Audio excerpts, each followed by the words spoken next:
आपकी married life अगर destroy नहीं करना चाहते हो तो इस समय संभलो।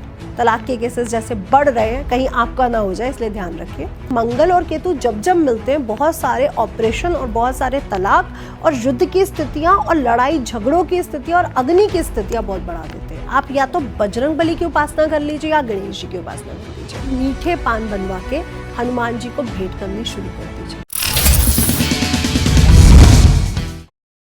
अगर हम बात करें तो बात होगी हमारी मकर राशि की। अष्टम भाव में ये गोचर हो रहा है। अष्टम भाव का ये गोचर आपको बहुत ध्यान रखना है, स्पेशली हेल्थ के लिए। आपकी हेल्थ इस समय डिसबैलेंस हो सकती है। कुंभ राशि के लिए मैरिड लाइफ, आपकी मैरिड लाइफ अगर डिस्ट्रॉय नहीं करना चाहते हो तो इस समय संभलो और स्पेशली वहाँ समझो कि मेरी पत्नी क्या कह रही है। ईगो में मत आ जाओ कि तुम कौन होती हो बोलने वाली, या तुम ये कैसे कर सकती हो।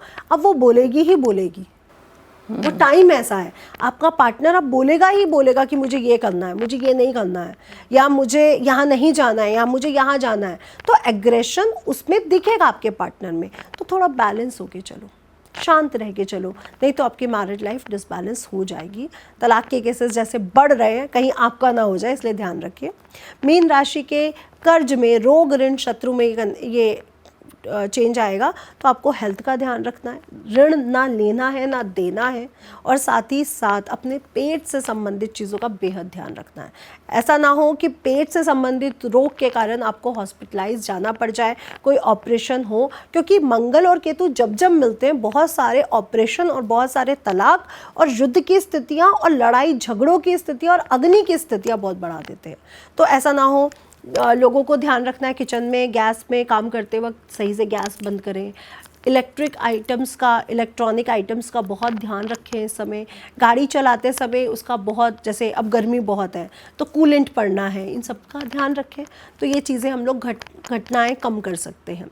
बिजली का गिरना, क्योंकि बिजली भी कहीं ना कहीं मंगल है, ये सब चीज़ें भी हो सकती हैं, हो रही हैं। हाँ तो ये भी आपको ध्यान रखना पड़ेगा कि ऐसी चीज़ों से भी अब हमें बच के रहना है। और स्पेशली इस पॉडकास्ट के थ्रू मैं सबको बोलना चाहूँगी, कैश ज़रूर रखें, क्योंकि यूपीआई के आने से हम लोगों ने कैश रखना बंद कर दिया।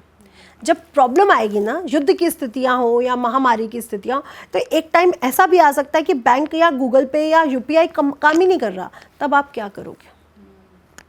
तो आपके पॉडकास्ट के थ्रू सबको ये कहूँगी, अपने घर में कैश रखिए, ये ज़रूरी है बहुत ज़्यादा जी। तो नितिशा जी, इन सब के लिए कोई उपाय भी तो होगा जी।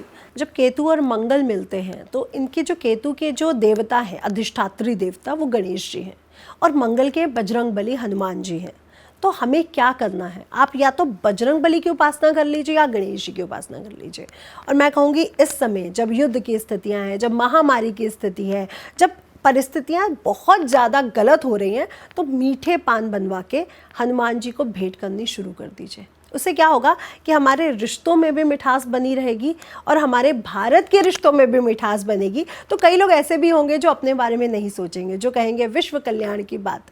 तो आप सिर्फ और सिर्फ हनुमान जी को मीठा पान चढ़ाइए और जितना हो सके वो धर्म को आगे बढ़ाइए, धर्म से जुड़िए। क्योंकि अगर आप धर्म के साथ खड़े हो तो आप गलत काम नहीं कर सकते। आप अपने भाई की, आप अपने पत्नी के साथ या किसी के साथ ऐसा काम नहीं करोगे, कुलीग के साथ, अपने लोगों के साथ, कि उसके साथ धोखा हो। तो धर्म के साथ जुड़ के रहो। इसके लिए हनुमान चालीसा डेली पढ़िए। बहुत सिंपल उपाय है जिसमें कुछ ज़्यादा नहीं लगना। और अगर हो सके तो तिलक इस समय लगा के रखो। तिलक से क्या है, हमारा आज्ञा चक्र एक्टिवेट रहता है, तो जो गलत भावनाएं हैं वो कम उत्पन्न होती हैं। कभी इसको देखना भी हो तो आप देख के देखो, आपके मस्तक पे तिलक होगा, उस समय आपके अंदर गलत भावनाएं उत्पन्न ही नहीं होंगी कि बहन का ये करना है, भाई का वो करना है, या पत्नी के साथ कैसे युद्ध करना है घर जाके, या उसको कैसे अपनी प्रॉपर्टी देने से बचाना। तो गलत भावनाएं आएंगी ही नहीं। तो तिलक ज़रूर लगा के रखिए इस समय जी। बहुत बहुत शुक्रिया आपका नितिशा जी, हमसे बातचीत करने के लिए। Thank you so much. तो इस कार्यक्रम के माध्यम से नितिशा जी से आपकी मुलाकात हुई है। आप कोई सवाल आपके जहन में है तो कमेंट बॉक्स में जाएं, ज़रूर लिखें और आप सीधा उनसे जुड़ सकते हैं। बहुत बहुत शुक्रिया आपका। Thank you.